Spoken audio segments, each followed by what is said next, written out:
Shalom anak raja, salam sejahtera dalam kasih Tuhan kita Yesus Kristus yang selalu mengasihi kita, yang selalu memberkati kita, dan selalu menjawab doa-doa kita sebagai orang percaya. Bapak Ibu yang diberkati Tuhan, saudara-saudariku yang diberkati Tuhan, semua anak raja dimanapun Anda berada, kita berjumpa lagi dalam sharing firman-Mu Pelita. Mari sama-sama kita buka pembacaan firman Tuhan hari ini, renungan firman Tuhan kita hari ini, yang saya ambil dalam Lukas pasal yang kelima. Sekali lagi, Lukas pasal yang kelima, ayat yang pertama sampai ayat yang ke-11. Perikopnya, penjala ikan menjadi penjala manusia. Pada satu kali, Yesus berdiri di pantai danau Genesaret, sedang orang banyak mengerumuni dia dan hendak mendengar firman Tuhan. Ia melihat dua perahu di tepi pantai. Nelayan-nelayannya telah turun dan sedang membasuh jalannya. Ia naik ke dalam salah satu perahu itu, yaitu perahu Simon, dan menyuruh dia supaya menolakkan perahunya sedikit jauh dari pantai. Lalu ia duduk dan mengajar orang banyak dari atas perahu. Setelah selesai berbicara, ia berkata kepada Simon, "Bertolaklah ke tempat yang dalam dan tebarkanlah jalamu untuk menangkap ikan." Simon menjawab, "Guru, telah sepanjang malam kami bekerja keras dan kami tidak menangkap apa-apa. Tapi karena Engkau yang menyuruhnya, aku akan menebarkan jala juga." Dan setelah mereka melakukannya, mereka menangkap sejumlah besar ikan sehingga jala mereka mulai koyak. Lalu mereka memberi isyarat kepada teman-temannya di perahu yang lain supaya mereka datang membantunya. Dan mereka itu datang. Lalu mereka bersama-sama mengisi kedua perahu itu dengan ikan sehingga hampir tenggelam. Ketika Simon Petrus melihat hal itu, ia pun tersungkur di hadapan Yesus dan berkata, "Tuhan, pergilah daripadaku, karena aku ini seorang berdosa." Sebab ia dan semua orang-orang bersama-sama dengan dia takjub oleh karena banyaknya ikan yang mereka tangkap. Demikian juga Yakobus dan Yohanes, anak-anak Zebedius, yang menjadi teman Simon. Kata Yesus kepada Simon, "Jangan takut. Mulai dari sekarang engkau akan menjala manusia." Dan setelah mereka menghela perahu-perahu ke darat, mereka pun meninggalkan segala sesuatu lalu mengikuti Yesus. Bapak Ibu yang diberkati Tuhan, saudara-saudara yang diberkati Tuhan, semua anak raja dimanapun Anda berada. Kalau beberapa waktu yang lalu kita telah belajar tentang ketika Yesus mengutus ke-70 murid dan mereka kembali dan mereka melaporkan apa yang sudah terjadi dalam pelayanan mereka. Hari ini, sekali lagi kalau yang beberapa waktu yang lalu kita belajar tentang 70 murid, hari ini kita akan belajar tentang 12 murid. Kenapa 12 murid ini yang terpilih, yang menjadi murid-murid pertama, sekaligus menjadi rasul? Pada akhirnya mereka bukan disebut murid lagi. Setelah Yesus terangkat ke surga, mereka disebut para rasul. 12 murid ini, saudara, luar biasa. Kecuali ada satu orang, Yudas, yang mengkhianati Yesus. Tapi akan nanti digantikan dengan murid yang baru lagi. Nah, kenapa Yesus membeli 12 murid? Tapi mari kita lihat dulu, saudara. Sebelum Yesus melayani, Yesus mulai melayani, saudara, di usia 30 tahun. Jadi dari usia 1 sampai usia 29 atau awal 30, Yesus menjadi manusia seperti pada umumnya. Saudara tahu kenapa? Mungkin ada juga saudara yang sudah tahu kenapa Yesus baru melayani ketika dia berusia 30 tahun. Karena budaya orang Yahudi pada waktu itu, di Israel pada waktu itu, orang boleh dianggap mulai dewasa, boleh dianggap mulai mengajar ketika dia telah berusia 30 tahun. Dan kalau kita perhatikan, saudara, Yesus sangat menghormati budaya itu. Ya, Yesus sangat menghormati budaya yang hidup dan berkembang di mana bangsa dia dilahirkan. Dan Yesus secara keturunan, dia dianggap keturunan Yahudi. Dan Yesus sangat menghormati budaya-budaya yang ada di Yahudi. Yesus baru mengajar ketika dia berusia 30 tahun. Dia nggak semena-mena. Mentang-mentang, saudara, dia Tuhan yang menjadi manusia, dia melawan semua aturan yang baik. Tidak, saudara. Yesus memberikan pelajaran kepada kita untuk menghormati budaya yang berkembang di masyarakat. Oke, yang penting budaya itu tidak bertentangan dengan kebenaran. Ada banyak orang, saudara, kalau kita jadi orang Kristen, ada budaya-budaya yang hidup di masyarakat, ya, dan setiap masyarakat punya budaya berbeda, kita lawan, kita anggap, wow, itu nggak layak. Tidak, saudara. Yesus kita lihat sangat menghormati apa yang disebut dengan budaya. Mari saya tunjukkan kepada saudara. Yesus baru sekali lagi baru mulai mengajar ketika usia 30 tahun karena budaya orang Yahudi orang dianggap dewasa dan pengajarannya siap didengar oleh orang ketika orang itu berusia 30 tahun. Dan ketika Yesus memanggil Yesus sebelum dia mulai mengajar, Yesus berpuasa selama 40 hari di padang gurun. Saudara ingat bangsa Israel, mereka ada di padang gurun sebelum dari tanah Mesir, tanah perbudakan, menuju tanah perjanjian, itu dibutuhkan waktu 40 tahun. Di padang gurun. Dan Yesus sebelum memulai pelayanannya, dia sudah berpuasa sepanjang 40 hari di padang gurun. Ada kesamaan, saudara. Sama-sama angka 40. Dia berpuasa, saudara, 40 hari full. Dan ketika Yesus memanggil 12 murid, saudara, Yesus memanggil 12 murid. Itu juga nggak kebetulan, saudara. Saudara ingat, orang Israel memiliki 12 suku. Sekali lagi, orang Israel memiliki 12 suku. Dan Yesus memilih 12 murid. Seperti gambaran suku-suku yang ada di Israel. Oke. Dan ketika pun Yesus memilih 70 murid. Kenapa 70 murid? Apakah kebetulan? Tidak, saudara. Oke. Yesus selalu juga berbicara tentang bahwa dia menghormati budaya-budaya yang ada. Yang selama ini berkembang. Yang sejarah selama ini ada pada bangsa Israel. Di mana dia hidup, di mana dia melayani, di mana keluarganya ada. 70, saudara. 7 itu bagi orang Yahudi, itu angka sempurna. Bagi orang Israel, 7 itu angka sempurna. Sekali lagi saya ingin beritahu kepada Bapak Ibu diberkati Tuhan, saudara-saudara yang diberkati Tuhan, hormatilah budaya yang ada di masyarakat di mana engkau tinggal. Hormatilah budaya yang hidup di keluargamu. Kalau budaya itu baik, itu harus dihormati. Kadang-kadang kita mentang-mentang orang Kristen semua, budaya keluarga kita, budaya bangsa kita, budaya saudara yang ada, kita singkirkan. Tidak, saudara. Ya, tidak, saudara. Kebenaran selalu, saudara, bisa berdampingan dengan budaya. Asalkan, saudara, budaya itu, saudara, tidak bertentangan dengan firman Tuhan. Kalau budaya itu masih baik, kita harus menghormati budaya yang ada. Kadang-kadang kita orang Indonesia suka melawan budaya yang ada, saudara. Dalam pengalaman saya membawa orang ke Israel, saudara, kadang-kadang kenapa sih harus kayak gini? Kenapa sih harus kayak gini? Oke, mari kita lanjutkan. Saudara, pertanyaannya sekarang, kenapa Yesus memilih 12 murid ini? Bukan yang lain. Yesus menunjukkan juga kepada kita, saudara, bahwa Yesus bekerja sama. Yesus walaupun dia Tuhan yang menjadi manusia, tapi saudara, dia mengajak 12 murid untuk membantu bersama-sama dengan dia untuk melayani. Saudara, kenapa Yesus memilih ke-12 murid ini? Kenapa Yesus tidak memilih yang lain? Saudara, dari pembacaan yang kita baca tadi, ketika Yesus datang di perahu mereka, Simon dan teman-temannya, Yesus mengajak, karena banyak orang mengikuti Yesus. Jadi Yesus waktu itu udah mulai terkenal. Tapi dia masih melayani sendiri. Kemudian akan memilih 12 murid. Saudara, yang menarik dari cerita itu, ya dari kisah itu, murid-murid ini rata-rata adalah pekerjaan mereka itu nelayan selama bertahun-tahun. Jadi ketika Yesus datang bertemu dengan mereka, Yesus bilang begini, ayo bertolak sedikit.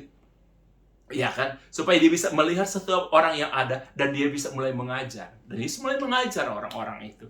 Setelah Yesus selesai mengajar, karena mereka nelayan, mereka itu pagi-pagi baru selesai menangkap ikan. Tapi hasilnya hampir tidak ada. Dan Yesus mengatakan kepada mereka, padahal mereka sudah membersihkan jala mereka loh, saudara. Berarti sudah siap-siap mau pulang. Dan Yesus bilang begini kepada mereka, Simon, ayo, bertolak lagi dan tebarkan jalamu. Dan Simon mengatakan, kenyataannya, sudah dari tengah malam tadi kami telah kami telah bekerja. Dia menjelaskan dengan sangat baik. Kami telah bekerja dengan sangat keras. Tetapi hasilnya tidak ada. Atau hasilnya mengecewakan. Itu fakta yang ditunjukkan. Tapi Simon bilang begini, saudara. Tetapi guru, karena engkau yang menyuruhnya, kami akan melakukannya. Di situ kita lihat, mereka tetap pakai logika sebagai manusia. Mereka tetap pakai pemikiran mereka. Tetapi saudara tahu ketika Yesus, mereka mengatakan, kami nggak dapat hasil. Itu kenyataan. Tapi mereka bilang, karena engkau yang menyuruhnya, kami akan melakukannya. Dari situ kita sudah belajar, saudara, betapa mereka begitu percaya kepada Tuhan. Iman mereka sungguh-sungguh nyata, saudara. Mereka percaya apa yang dikatakan firman Tuhan, apa yang dikatakan Yesus, itu ya dan amin. Saudara, kita sebagai pengikut Kristus, kadang-kadang saudara, kita tidak melakukan dan percaya apa yang dikatakan Yesus. Kata Yesus mengatakan, jangan khawatir. Ya memang jangan khawatir, sekalipun hidup ini mengkhawatirkan. Ketika Yesus katakan begini, jangan takut, itu kata firman Tuhan. Yesus yang katakan sendiri. Memang kenyataannya hari-hari ini, ke depan pun masih sangat menakutkan. Keadaan ekonomi, saya berbicara dengan beberapa orang, masih menakutkan ke depan. Memang, betul, itu kenyataan. Dan saudara juga harus mengakui, memang saya takut. Oke, memang saya khawatir, tapi firman Tuhan katakan jangan takut, jangan khawatir. Amin. Yes, Anda harus percaya pada firman walaupun Anda mengakui kenyataan. Anda harus percaya kepada apa yang di firman Tuhan katakan ya dan amin, walaupun kita juga harus mengakui realita yang ada. Tapi kita lebih percaya firman Tuhan. Dan karena mereka bilang, karena guru yang menyuruhnya, padahal kalau pagi sudah nggak mungkin mereka nangkap ikan. Oke, ikan ada di permukaan. Mereka ingin bisa tangkap pakai jala. Kalau mancing mungkin bisa. Oke, dan mereka bilang, karena engkau yang menyuruhnya. Ketaatan total. Saudara, penting menjadi orang Kristen yang punya ketaatan total. Taat total. Taat tanpa pertanyaan. Oke, mereka akhirnya menyebarkan jalannya. Dan mujizat terjadi. Saudara harus ingat, Tuhan pemilik segala sesuatu. Dia yang menciptakan bumi dan segala isinya. Saudara, kalau dia berfirman, semuanya bisa terjadi. Kalau dia berfirman, semuanya bisa diadakan. Dari yang tidak ada bisa menjadi ada, apalagi yang sudah ada tinggal diperbaiki, tinggal saudara dibuat untuk saya dan saudara. Dan firman Tuhan katakan mereka mendapatkan ikan yang begitu banyak. Saking banyaknya, saudara, belum pernah banyak sekali. Sehingga perahu mereka hampir tenggelam. Berarti saudara, selama ini mereka belum pernah menangkap ikan sebanyak itu. Dan mereka memanggil teman-temannya. Oke, mereka berbagi berkat. Itu juga saudara ciri-ciri yang Yesus lihat dari mereka, saudara. Mereka tidak egois. Mereka panggil teman-temannya. Ada orang kan, waduh, kalau gua lagi untung, orang lain nggak perlu untung. Gua lagi diberkati, nggak perlu aku berbagi berkat. Oke, mereka dari situ Anda melihat ya, sifat kenapa Yesus memilih mereka. Oke. Kepercayaan total, iman mereka yang total, saudara. Kepercayaan mereka yang total. Karena guru yang menyuruh, kami akan melakukan. Dan mereka juga mau berbagi, saudara. Mereka panggil teman-teman. Saudara, kalau saya dan saudara diberkati, itu untuk memberkati. Gereja yang diberkati adalah gereja yang memberkati. Oke? Gereja yang diberkati bukanlah gereja yang hanya sekedar diberkati dan mengumpulkan. Tapi gereja yang berbagi. Demikian pun saya dan saudara, kalau kita murid Kristus, kalau kita diberkati, kita memberkati. Itu ciri khas murid Kristus. Oke? Saya selalu bilang, ada orang yang berhasil, dia memberkati saya. Beliau lebih kaya, lebih berhasil, lebih sukses dari saya. Ada orang yang memberkati saya. Dan saya juga, saudara, saya memberkati ada orang-orang yang di bawah saya. Jadi siklus itu harus berjalan. Jadi berkat itu harus berjalan. Berbagi. Tidak tunggu saudara harus kaya raya, berkelimpahan. Tapi apa yang saudara punya, itu ciri khas murid Yesus. Itu yang salah satu yang Yesus lihat dari murid-murid ini. Mereka berbagi. Dan ketika mereka mengalami mujizat, itu mereka tidak sombong, saudara. Ya kan? Ketika mereka mengalami kuasa Tuhan, kadang-kadang kalau kita mengalami mujizat, saudara, kita ceritakan kepada orang seakan-akan kita yang hebat. Oke? Saudara tahu ketika mereka mengalami mujizat itu karena belum pernah ada dalam sejarah mereka sebagai nelayan. Saudara, mereka bisa menangkap ikan sebanyak itu di siang hari, di malam hari aja belum pernah di waktu untuk menangkap ikan. Apalagi saudara di siang hari. Belum tentu saudara mereka akan menangkap sebanyak itu. Belum pernah. Saudara tahu ketika mujizat itu terjadi. Mereka bilang begini. Simon Petrus bilang begini. Guru, kami ini orang berdosa. Kami nggak layak menerima ini. Pergilah, guru. Saudara, luar biasa. Saudara, ketika kita dalam hadirat Tuhan, kita harus menyadari siapa kita. Kadang-kadang ketika kita diberkati, ini di saat mereka diberkati loh. Di saat mereka punya berkat yang sangat luar biasa loh. Mereka menyadari bahwa mereka nggak layak sebenarnya terima berkat itu. Jadi berkat itu tidak membuat saudara sombong. Berkat itu nggak membuat saudara angkuh, gitu kan. Berkat itu membuat kadang-kadang orang kalau diberkati kan merasa lebih hebat dari Tuhan. Ya, benar. Ya, merasa lebih jago dari Tuhan. Merasa kadang-kadang, wow, ya, gua layak menerima berkat. Memang karena ada Yesus di perut mereka. Mereka bilang begini, kami ini orang berdosa. Ada kesadaran di hati para murid ini bahwa mereka sebenarnya nggak layak menerima mujizat itu. Saudara, kesadaran kita bahwa berkat itu nggak akan membuat kita sombong. Pengurapan, ya, karir yang naik, gereja yang diberkati, nggak akan membuat kita angkuh. Kita sadar siapa kita. Kalau kita sukses, kita berhasil, ada campur tangan Tuhan. Ada campur tangan orang lain yang Tuhan pakai untuk kita. Ada campur tangan orang yang selalu berdoa, bersyafaat buat saudara. Saya sering bilang kepada beberapa orang, kadang-kadang ada hal yang harusnya terjadi dalam kehidupan kita. Kemudian hal itu dihindarkan karena ada orang-orang yang bersyafaat buat kita. Ada orang-orang yang berdoa buat kita. Itu pun saya menyadari dalam kehidupan saya, dalam pelayanan saya, dalam perjalanan pelayanan saya, bahkan keluarga saya. Saya sangat menyadari ada 4 orang pendoa yang selalu bersyafaat buat saya. Dan saya sangat menghargai mereka. Kalau mereka mengingatkan saya, menegur saya, karena saya tahu mereka bersyafaat buat saya. Apa yang saya capai, itu saudara nggak perlu saya angkuh. Karena itu, pemberian Tuhan yang Tuhan berikan. Itu ciri-ciri murid Kristus. Kenapa mereka terpilih, saudara. Oke. Tapi Yesus bilang begini kepada mereka, yang luar biasa, yang menarik. Ini terakhirnya, saudara. Yang menunjukkan memang mereka itu memang total buat Tuhan. Yesus bilang begini, hari ini aku akan menjadikan engkau penjala manusia. Dan firman Tuhan katakan, saudara, mereka itu sudah bertahun-tahun bekerja di situ. Mereka udah kuasai bidang itu. Yesus bilang begini, aku akan menjadikan engkau penjala manusia. Aku akan menjadikan engkau murid lah, kalau bahasa yang lain. Dan firman Tuhan katakan, ketika mereka sampai ke darat, mereka meninggalkan semuanya dan mengikuti Yesus. Saudara, ini yang menarik. Mereka meninggalkan pekerjaan mereka. Mereka meninggalkan semuanya, lalu mereka mengikuti Yesus. Jadi saudara, salah satu yang Yesus lihat lagi, terakhir kepada murid-murid ini, totalitas mereka, komitmen mereka untuk jadi murid Kristus. Mereka meninggalkan apa yang mereka punya. Pekerjaan mereka tinggalkan. Saudara, firman Tuhan pernah Yesus pernah bercerita ketika dia bersama dengan murid-muridnya. Ada seseorang yang datang kepada Yesus, saudara. Dan dia menceritakan kepada Yesus, apalagi perbuatan baik yang harus aku lakukan supaya aku menjadi seorang yang sempurna.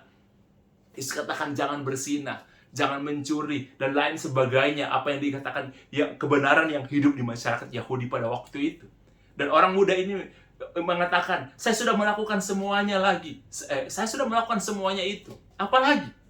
Yesus bilang begini, hai orang muda, pergilah, pulanglah, dan jual semua hartamu, dan ikutilah aku. Dan firman Tuhan cerita apa, saudara? Orang muda itu pulang dengan sedih, karena hartanya banyak. Jadi orang muda ini bisa mencintai Yesus. Oke? Dia tidak berzinah. Dia tidak melakukan dosa. Dia melakukan kebenaran. Satu aja. Dia tidak bisa terpisah dengan hartanya. Masih ada yang gandol dalam hidupnya. Masih ada yang dia pertahankan. Dia sedang begini, jual hartamu dan ikuti aku. Orang muda itu pulang dengan sedih karena hartanya banyak. Jadi dia bisa komitmen dengan kebenaran, kecuali kekayaan. Kadang-kadang ada orang seperti itu. Semua hidup saya milik Tuhan. Saya bersedia melakukan segala sesuatu untuk Tuhan, kecuali uang. Saudara, atau apapun, kecuali itu hobi saya. Saudara, setiap kita punya kekayaan tersendiri. Mungkin kekayaan saudara, kesombongan saudara. Mungkin kekayaan saudara, dosa saudara. Yang kadang-kadang saudara, ada hal-hal yang sulit kita lepaskan untuk mengikuti Yesus. Jadi orang muda ini, dia melakukan segala sesuatu, tapi dia sulit untuk melepaskan hartanya, untuk menjualnya, dan mengikuti Yesus. Bilang gini, ikuti aku. Firman Tuhan juga cerita, saudara, ada orang yang datang kepada Yesus, dan kemudian orang ini begini, Yesus, aku akan pergi kemanapun engkau pergi. Oke? Tapi Yesus bilang gini, ayo ikut aku. Oh tunggu dulu, saya akan menguburkan ayah dan orang mati. Yesus bilang begini, enggak. Oh tunggu dulu, saya akan pamitan dengan orang tua. Oh tunggu dulu, saya akan mengerjakan dulu ladang saya sampai selesai, baru kemudian saya mengikuti engkau. Yesus bilang begini, orang yang siap membajak dan menoleh ke belakang, oke, dia tidak layak bagi aku. Bukan Yesus katakan masuk surga loh. Bukan, saudara. Nggak ada hubungannya. Tapi Yesus bilang begini, dia tidak layak untuk kerajaan, untuk ikut aku. Saudara jadi pengikut Kristus, jadi murid Kristus. Murid namanya itu mau belajar. Perlu apa yang disebut dengan totalitas. Jadi saudara, 12 murid Yesus ini, mereka terpilih. Karena ketika mereka dipanggil, mereka ikuti Kristus. Mereka total mengikuti Yesus. Saudara lihat di firman Tuhan dikatakan begini, saudara. Ada banyak orang, ribuan orang, mungkin ratusan ribu orang telah bertemu dengan Yesus. Dan mereka ada yang disebut firman Tuhan, mereka ini berbondong-bondong mengikuti Yesus. Berbondong-bondong. Karena apa? Mereka ingin menyaksikan mujizat. Mereka ingin juga mungkin seperti 5 roti dan 2 ikan. Ada mujizat yang besar mereka makan. Mereka, orang yang berbondong-bondong ini, saudara, hanya melihat apa yang Yesus lakukan. Menyembuhkan orang sakit, mengubah air menjadi anggur, mengusir setan, dan lain sebagainya. Orang-orang ini hanya berbondong-bondong, tapi kemungkinan mereka tidak punya komitmen. Ada banyak orang Kristen, saudara, yang hanya senang melihat mujizat. Anda termasuk dengan golongan orang-orang yang berbondong-bondong mengikuti Yesus. Yang hanya suka dengan mujizat. Ada berapa banyak sekarang bahkan jadi tren. Orang suka lihat mujizat, kagum dengan mujizat. Tapi saudara sudah nggak punya komitmen. Hanya rombongan orang Kristen yang berbondong-bondong mengikuti Yesus, tapi tidak mau punya komitmen dengan apa yang disebut dengan kekristenan. Menjadi murid Yesus berarti total untuk Yesus. Tidak setengah duniawi, setengah surgawi. Oke? Hanya sebagian yang saudara mau berikan kepada Yesus. Yang lainnya, oh jangan, ini hobi saya. Ya kan? Ini kesombongan saya, ini harta saya. Yang lainnya boleh, tapi yang lainnya enggak. Enggak, saudara. Mengikuti Yesus berarti totalitas. Yang Yesus lihat dari murid-murid ini, saudara, 12 orang ini, itu bukan iman mereka yang besar. Mereka belum sempurna. Mereka masih melakukan kesalahan. Bahkan di awal mereka dipanggil, mereka bilang, kami ini orang berdosa. Kesadaran siapa mereka. Kesadaran siapa mereka, saudara. Mereka bukan orang sempurna. Tapi ketika Yesus panggil, mereka total untuk melayani Yesus. Saudara, saya ingin mengatakan kepada saudara, tidak berpanjang.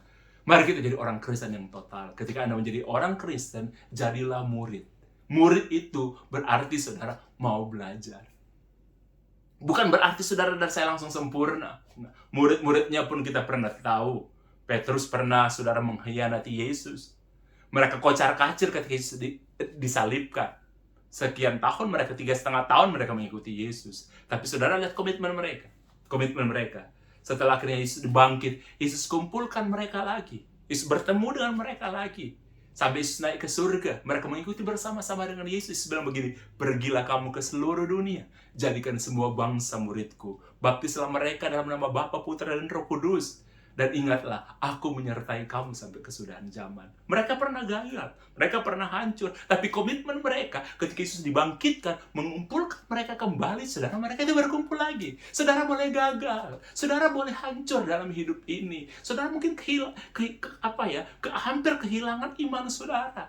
Karena melihat kenyataan hidup yang ada. Ketika mereka lihat Yesus disalibkan, itu kenyataan yang hidup depan mata mereka. Mereka kocar-kacir, saudara, mereka lari. Bahkan Petrus sempat mengatakan, aku tidak mengenal dia. Mereka ini orang-orang yang lemah. Bukan iman mereka, saudara, yang paling utama. Tapi komitmen mereka ketika Yesus mengumpulkan mereka. Mereka jadi murid yang luar biasa. Roh Kudus menyertai mereka. Lihat, para murid ini. Mereka tersebar ke berbagai macam tempat. Mereka melakukan mujizat-mujizat yang luar biasa. Ketika Petrus lewat di sebuah gerbang, ada seorang pengemis yang minta-minta uang. Petrus bilang, emas dan perak tidak ada padaku, tapi aku mengatakan kepadamu, pengemis itu pengemis yang lumpuh, bangkit dan berjalannya. Dan itu terjadi. Itu orang yang pernah mengkhianati Yesus. Tapi saudara tahu, dia nggak sempurna. Tapi saudara, ketika dia dipanggil Yesus kembali, ketika Yesus benar-benar kembali bangkit dan mengumpulkan mereka, mereka menjadi penginjil-penginjil yang luar biasa, rasul-rasul yang luar biasa, yang mengubah wajah penginjilan, mengubah wajah Asia, mengubah wajah dunia, saudara. Karena penginjilan mereka, mereka sekali lagi bukan sempurna, tapi komitmen mereka, totalitas mereka untuk jadi pelayan Tuhan. Saudara, ketika saudara menjadi orang Kristen, jadilah orang Kristen yang total. Jangan setengah-setengah. Jangan jadi orang Kristen yang berbondong-bondong mengikuti Yesus. Hanya suka lihat tren, hanya ingin lihat ke orang yang diberkati. Hanya ingin mendengar kesaksian-kesaksian yang hebat. Hanya ingin saudara melihat mujizat-mujizat yang terjadi. Di mana orang-orang itu? Ayo, di mana? Di mana mereka? Di mana, saudara? Di mana, saudara? Oke. Mari kita menjadi orang Kristen yang punya komitmen. Kita punya menjadi orang Kristen yang total. Semua hidup kita berikan kepada Kristus. Jangan sedih, saudara, kalau jadi orang Kristen. Amin. Jadi sekali lagi, murid-murid itu bukan orang sempurna, sama seperti saya dan saudara. Tapi total hidup mereka untuk Tuhan. Saudara, saya pernah memberikan kesaksian ini, saudara, kepada saudara, tapi saya ingin mengulang sedikit kesaksian ini. Saudara, dulu ketika saya masih sekolah di sekolah tinggi, teologi ya, Betani, saudara. Kemudian akhirnya saya selesai. Dari situ pun saya sudah jadi seorang penyiar radio. Dan saya mulai siaran di radio. Nah, seorang penyiar radio itu sangat dekat, saudara, dengan apa yang disebut untuk menjadi MC. Satu kali, saudara, saya mulai orang panggil untuk MC di acara ulang tahun, acara pernikahan, dan lain sebagainya. Dan apa yang saya terima itu lumayan. Dan saya sempat berpikir, saudara, lebih enak jadi MC lah, jadi daripada seorang pendeta. Karena pendeta apa-apa, saudara, dikritik orang. Ya, seperti kata kalau pendeta kurus dibilang kurang berkat, pendeta gemuk dibilang begini, kebanyakan makan berkat, dan lain sebagainya. Oke, dan banyak kadang-kadang orang mengkritik dengan maksud nggak tahu kadang-kadang kenapa, saudara. Saya sempat bilang begini, lebih baik saya jadi MC aja deh, daripada totalitas saya menjadi hamba Tuhan. Ada sempat di hidup saya, saudara, kalau pada hari Minggu atau malam Minggu yang biasanya ada acara, saya lebih memprioritaskan jadwal yang saya dapat untuk saudara MC daripada jadwal saya untuk khotbah. Saya lebih banyak nolak. Satu kali, saudara, saya ketika saya berdoa, tapi walaupun seperti itu, di saat-saat seperti itu, saya kecewa dengan keadaan yang ada, saya kecewa dengan pelayanan dan lain sebagainya, saya lebih fokus ke situ. Tapi yang saya tidak pernah tinggalkan itu jam doa. Satu kali ketika saya sementara berdoa, saudara, ada suara yang berbicara begini kepada saya. Nixon, ini kata-kata tidak pernah saya dengar dari mana-mana, apa-apa semua. Itu pertama kali saya ada kata-kata begini yang berbicara sama saya. Nixon, yang memberkati kamu itu aku, bukan pekerjaan kamu. Yang memberkati kamu itu aku, bukan pelayanan kamu. Saudara, bagi saya waktu itu ketika saya dengar suara itu, saudara, bagi saya itu suara yang biasa. Sampai satu kali, kalau saudara pernah dengar kesaksian saya, ada orang yang telepon saya, menyuruh saya untuk ke rumahnya. Waktu itu dia bilang di radio waktu itu, disampaikan, Pak Nixon, ada orang yang panggil telepon Bapak untuk datang ke rumahnya. Singkat cerita, saudara, saya datang. Orang itu bilang begini sama saya, lama saya ingin lihat kamu, Nixon. Saya lama dengar khotbah kamu, sharing kamu, siaran kamu di radio. Saya suka tertawa, saya terhibur, saya dikuatkan juga. Saya orang Katolik, Nixon. Ya, tapi saya suka dengan apa yang kamu lakukan. Saya juga nggak nyangka. Saya pikir kamu orangnya badannya besar, hitam karena suara kamu yang besar waktu itu. Dia bilang, saya senang ketemu kamu. Dia bilang, terima kasih kamu banyak menguatkan saya. Terima kasih kamu banyak membangun iman saya lewat sharing yang selalu kamu sampaikan. Walaupun acara kamu itu Hey Star itu untuk orang muda, tapi saya suka mendengarkan apa yang kamu paparkan di situ. Kemudian saudara, dia minta saya doakan dia. Besok harinya, saudara, saya didoakan Bapak itu meninggal. Saya juga kaget. Baru terakhir ketemu dengan saya, langsung meninggal. Tapi selama beberapa waktu, saudara, ketika dikuburkan anaknya, telepon saya dan semua acara selesai, anaknya bilang, Pak Nixon, Tuhan menitipkan sesuatu kepada kamu, Nixon. Tolong datang ke rumah. Saya datang ke rumah, singkat ceritanya, saudara, saya datang ke rumah mereka, kemudian Bapak itu bercerita, anaknya yang paling tua, dia ngobrol dan lain sebagainya, dan dia memberikan sebuah amplop sama saya. Dia bilang begini sama saya, Nixon, ini titipan Papa buat kamu. Ini titipan Papa buat kamu. Saudara, Papa sampai wanti-wanti, jangan sampai enggak diberi kepada, harus diberi. Oke, dia berikan sama saya. Saya pulang naik taksi waktu itu, saudara, ya, menuju ke tempat kos. Ketika saya buka amplop itu, mungkin saudara berpikir, lah, Bapak pendeta ini kok amplop bukan di taksi. Ya, terserah saya, saudara, itu berkat saya. Itu berkat terbesar pertama yang saya pernah terima, saudara. Ketika saya buka amplop itu, saudara, itu ada cek senilai 70 juta. Saya kaget, saudara, belum pernah saya menerima uang sebesar itu pada waktu itu. Ada cek nilainya 70 juta. Saya sampai di tempat kos, saya tidur, saudara. Karena waktu itu saya siaran dari pagi. Saya tidur, saudara. Kemudian ketika saya bangun agak malam, saya lihat, iya, cek itu ada. Saya pikir saya mimpi. Jadi saya ambil cek itu, saya goyang-goyangkan seperti ini cek itu, saudara. Saya berharap mungkin, saudara, saya mimpi, kemudian angka yang ditulis di cek itu berguguran jatuh, kemudian akan tertulis dengan angka. Maaf, Anda belum beruntung. Itu cuma bercanda. Ternyata enggak.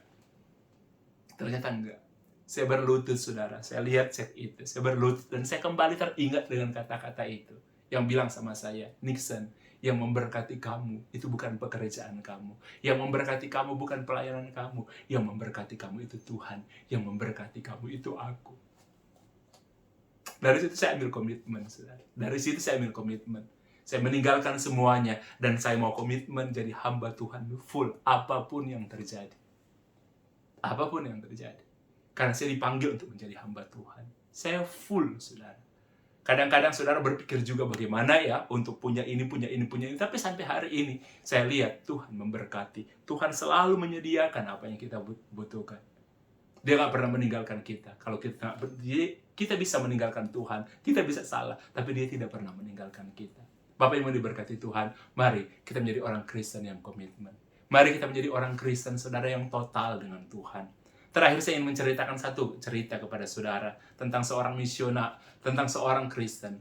Jadi ada di satu daerah, saudara, yang menolak ajaran Kristen, yang kalau siapa yang ada yang bertolak lah belakang dengan pemahaman Kristen, saudara, satu tempat di sebuah negara yang menolak pemahaman Kristen, saudara. Ada satu keluarga, tetapi kekristenan disebarkan di sana. Tapi dilarang. Siapa yang ketahuan beribadah kepada Tuhan Yesus, yang membaca Alkitab, pasti akan dihukum. Dan ada satu keluarga, saudara, yang telah percaya dengan Tuhan. Mereka istilahnya gereja di bawah tanah. Tapi bukan berarti mereka beribadah di bawah tanah. Mereka beribadah sembunyi-sembunyi. Kemudian mulai ada tetangga mereka yang tertarik. Dan mulai beberapa orang mengikuti mereka.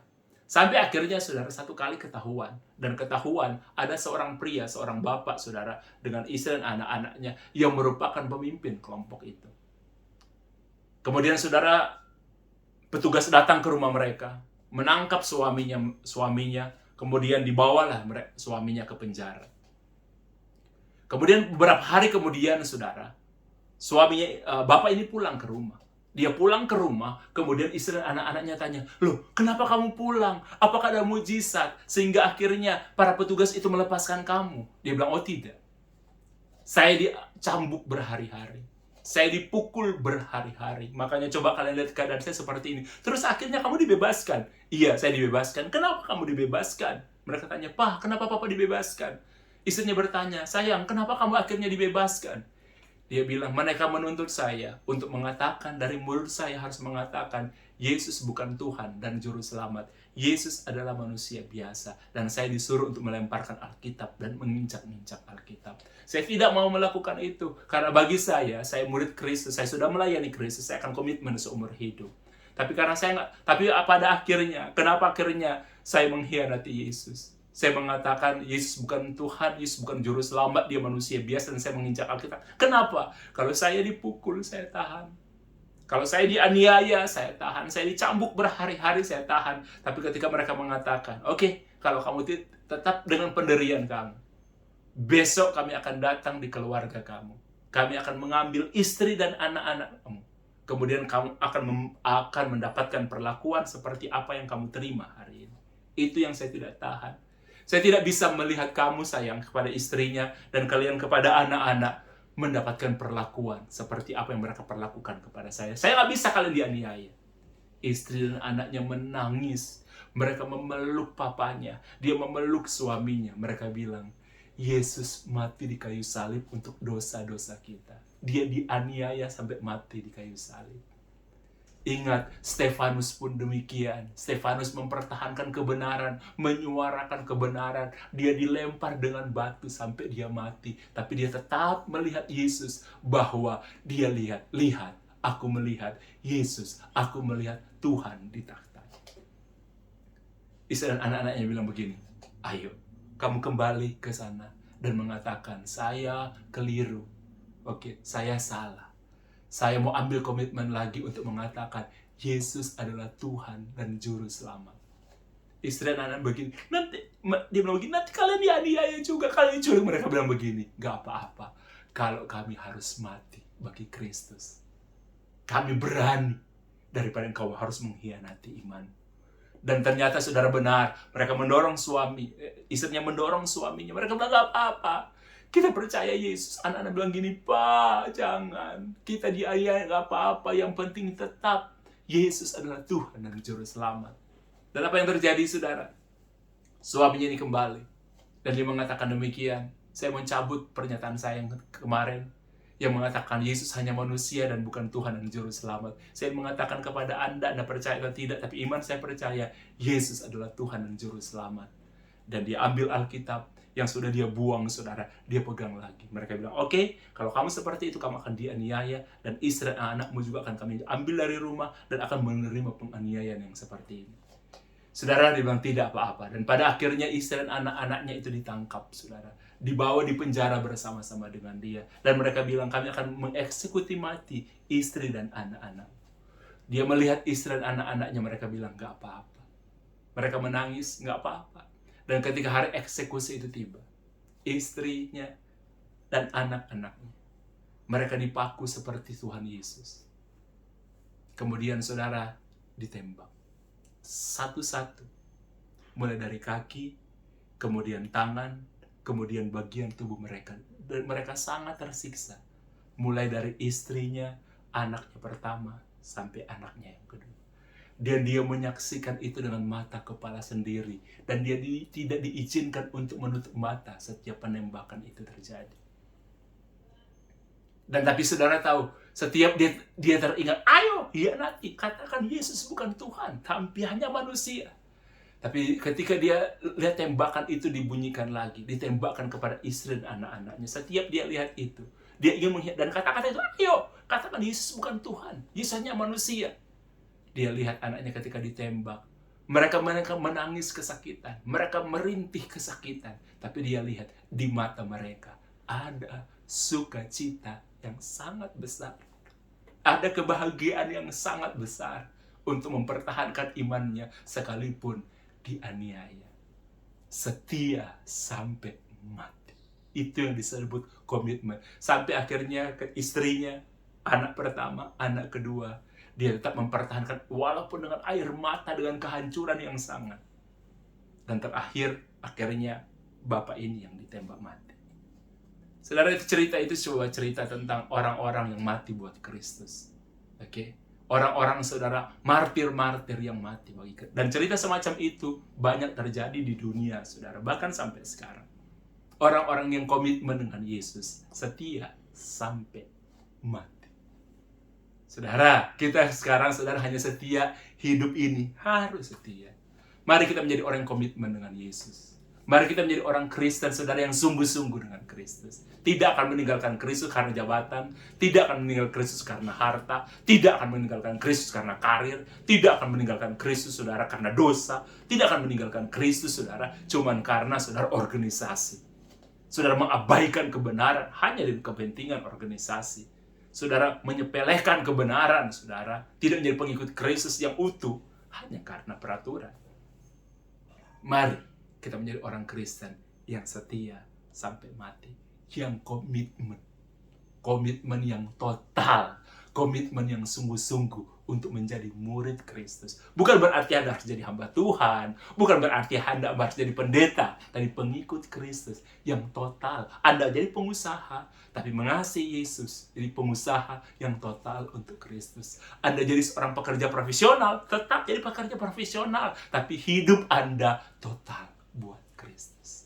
Setia sampai mati. Amin. Saya selesai sharing hari ini. Saya ingin berdoa buat saudara dimanapun Anda berada. Mungkin hari ini saudara sedang ragu dengan panggilan saudara. Mungkin saudara seperti murid-murid pada awal, saudara sedang kehilangan banyak pekerjaan dan lain sebagainya. Tapi saudara tahu, saya telah belajar dari hidup saya telah belajar dari kesaksian orang-orang. Orang yang komitmen dengan Kristus, yang total dengan Kristus. Tuhan tidak pernah salah. Tuhan tidak pernah meninggalkan kita. Seperti murid-murid Yesus mengatakan tadi, saudara. Tuhan, kami telah sepanjang malam, kami telah bekerja keras. Bukan hanya kerja loh, kerja keras, tapi tidak ada hasilnya. Tapi karena Engkau yang menyuruh. Sudah lihat, kadang-kadang kita bekerja keras. Kita melakukan segala yang terbaik, tapi yang kita dapat tidak ada hasil. Saudara, kalau soal hasil, itu di tangan Tuhan. Bekerjalah sebaik mungkin, biar hasil Tuhan yang tentukan buat saudara. Seperti apa yang Tuhan taruh dalam hati saya pada waktu itu. Nixon, yang memberkati kamu itu bukan pekerjaan kamu, bukan pelayanan kamu, tapi itu aku. Tapi tetap saya harus melayani. Saya harus bekerja dengan totalitas, berdoa dengan totalitas, melakukan semua yang terbaik. Soal penghargaan, soal kesuksesan, itu biar Tuhan. Amin. Kalau saudara sedang ragu hari-hari ini, saudara mungkin sedang kacau hari-hari ini, saya rindu berdoa buat saudara, dimanapun saudara berada. Haleluya. Sesungguhnya, kemurahan-Mu lebih daripada hidup kami. Kasih setiamu melebihi batas apapun yang ada di dunia ini. Aku berdoa Tuhan, buat setiap anak raja, Bapak, Ibu, saudara-saudariku dimanapun, yang hari ini iman mereka sedang goyah. Pengharapan mereka, Tuhan, sedang ada di bawah. Mereka seakan-akan tidak melihat hasil, padahal mereka telah bekerja keras. Seakan-akan tidak ada dunia yang berpihak kepada mereka, padahal mereka telah mencoba segala cara. Aku berdoa, di dalam nama Tuhan Yesus Kristus, kuatlah imanmu. Di dalam nama Tuhan Yesus Kristus, kuatlah jiwamu. Di dalam nama Tuhan Yesus Kristus, kuatlah, diberkatilah, sehatlah tubuhmu. Dalam nama Yesus. Dalam nama Yesus. Aku berdoa dalam nama Yesus. Apa yang kau doakan hari-hari ini, diberkatilah doamu. Dalam nama Tuhan Yesus Kristus, diberkatilah doamu. Dalam nama Tuhan Yesus Kristus, diberkatilah doamu. Kami berdoa dengan penuh pengharapan, dan kami akan setia sampai kami mati seumur hidup kami. Kami berdoa dalam nama Tuhan Yesus Kristus. Haleluya, puji Tuhan. Amin. Bapak Ibu diberkati Tuhan, semua anak raja dimanapun Anda berada. Terima kasih Anda sudah menyimak sharing firman Tuhan. Kita akan jumpa lagi di waktu yang berikut. Kalau kita telah membahas tentang 70 murid, 12 murid, kenapa mereka terpilih? Yang waktu yang akan datang, saya akan membahas tentang upah mengikuti Yesus. Tuhan memberkati kita semua. Shalom.